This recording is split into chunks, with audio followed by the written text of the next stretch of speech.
Go, I commanded. Clone number 1 turned invisible and bolted toward the edge of the mining zone. As I approached the boundary line, my heart hammered in my chest.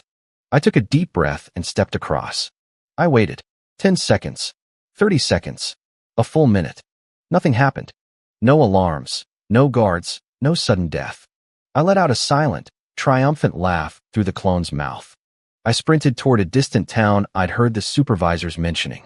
It was a place built specifically to serve the managers of the surrounding mines. When I arrived, I was stunned. They called it a town, but it was massive and bustling, more like a fortress city. It wasn't just miners and guards. There were regular people everywhere.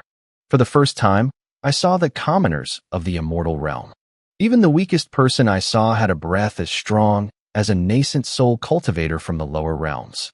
It was humbling.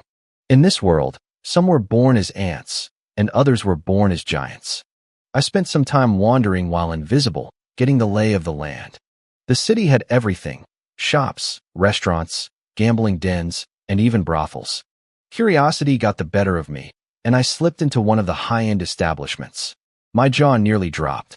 It wasn't just humans. There were snake women, succubi, demons, and elves. They had angelic faces and bodies that would make a saint stumble.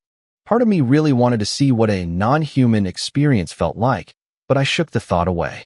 Business first. Pleasures later. I couldn't walk around in a tattered miner's uniform, so I slipped into a residential house and borrowed some decent clothes. I ducked into a dark alley, deactivated my invisibility, and stepped out looking like a tall, dignified traveler. I masked my aura completely, giving off an air of mysterious power. I walked boldly into a large trading shop. The shopkeeper, a man named Su Qian, looked up lazily. Then he froze. He was at the 3rd level of the false immortal stage, yet he couldn't sense a single ripple of energy from me. In this world, if you can't read someone,